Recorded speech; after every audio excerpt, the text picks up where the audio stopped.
আসসালামু আলাইকুম। আজকের এই ভিডিওতে আমি আপনাদের সাথে হাতা কাটিং করে দেখাবো। যারা সেলাইয়ের কাজে একেবারেই নতুন তাদের জন্য আজকের এই ভিডিওটি অনেক হেল্পফুল হবে।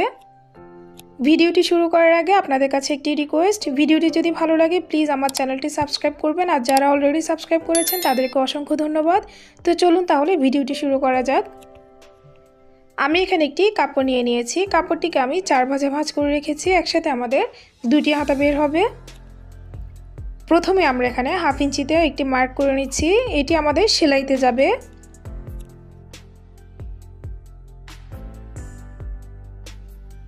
স্কেলের সাহায্যে আমরা প্রতিটি পয়েন্ট এভাবে মিলিয়ে দিচ্ছি।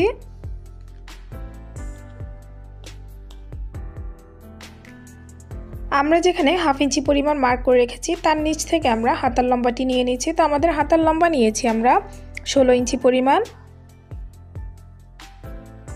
তো উপর থেকে আমরা 3 ইঞ্চিতে এখানে মার্ক করে নিচ্ছি। এটা হচ্ছে আমরা হাতা শেপটি দেওয়ার জন্য। তো একইভাবে এই পাশেও আমরা 3 ইঞ্চিতে মার্ক করে দিচ্ছি। এটি আমি 40 সাইজের জামার জন্য মার্ক করে নিচ্ছি 3 ইঞ্চিতে।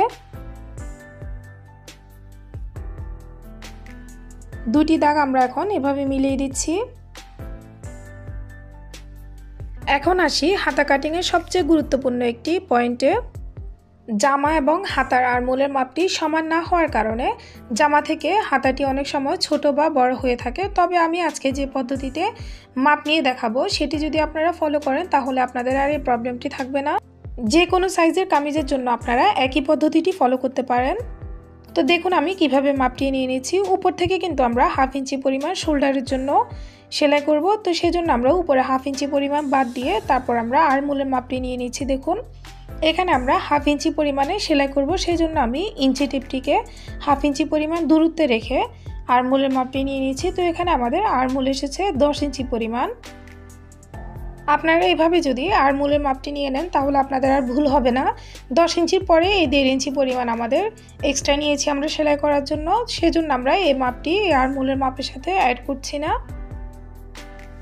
তো আমাদের আরমোলের মাপ এসেছে 10 ইঞ্চি পরিমাণ। তো আমরা এভাবে কর্নার থেকে বাঁকা করে 10 ইঞ্চিতে এভাবে মার্ক করে নিব। এই যে এভাবে করে আমরা বাঁকা করে 10 ইঞ্চি পরিমাণে মার্ক করে নিচ্ছি। তারপর আমরা আরও 1.5 ইঞ্চি পরিমাণ নিচ্ছি এক্সট্রা সেলাই করার জন্য। একটি স্কেলের সাহায্যে আমরা বাঁকা করে দাগটি এভাবে মিলিয়ে দিচ্ছি। এই দাগটা দিলে আরমোলের শেপটি দিতে বেশি সুবিধা হয়। তো দেখুন আমরা শেপটি দিয়ে নিচ্ছি। খেয়াল রাখবেন শেপটি কোনোভাবেই যেন এই দাগটির নিচে না যায়। তো আমরা শেপটি দিয়ে নিয়েছি। এই দাগটি দিলে সুবিধা হচ্ছে এই শেপটি কিন্তু এই দাগটি যে দাগটি দিয়েছি তার উপরেই থাকবে। তো আমরা এখন দাগ অনুসারে কাটিং করে নিচ্ছি। এই যে দেখুন আমাদের শেপটি দেখতে এমন হবে। তো আমরা মুহুরির জন্য এখানে 5 ইঞ্চিতে মার্ক করে নিচ্ছি। তো আরও 1.5 ইঞ্চি পরিমাণ বাড়িয়ে 7 ইঞ্চিতে আমরা আরও একটি মার্ক করে নিচ্ছি।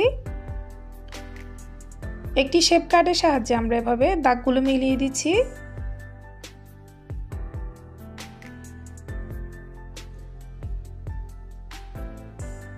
তো দাগ অনুসারে আমরা এখন কাটিং করে নিচ্ছি।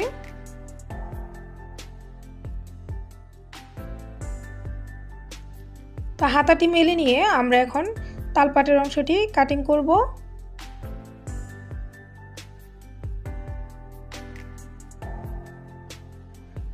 তালপাট কাটিং করার জন্য এই যে দেখুন এটা হচ্ছে আমাদের মিডল পয়েন্ট। প্রথমে আপনারা মিডল পয়েন্টটি এভাবে মার্ক করে নেবেন। মিডল পয়েন্ট থেকে 1.5 ইঞ্চি দূরত্বে আমরা এখন তালপাটের শেপটি দিয়ে নিব। এই যে দেখুন এভাবে 1.5 ইঞ্চি পরিমাণ দূরত্ব থেকে তারপর তালপাটের শেপটি এভাবে দিয়ে নেবেন।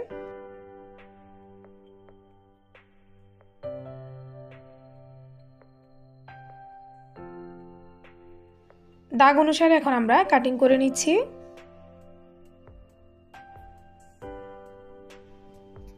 ছোট ছোট কিছু কাট বসিয়ে দিব আমাদের সেলানোর সুবিধার জন্য। এই যেভাবে করে আমরা মার্ক করে নিচ্ছি, সেলাই করতে সুবিধা হবে।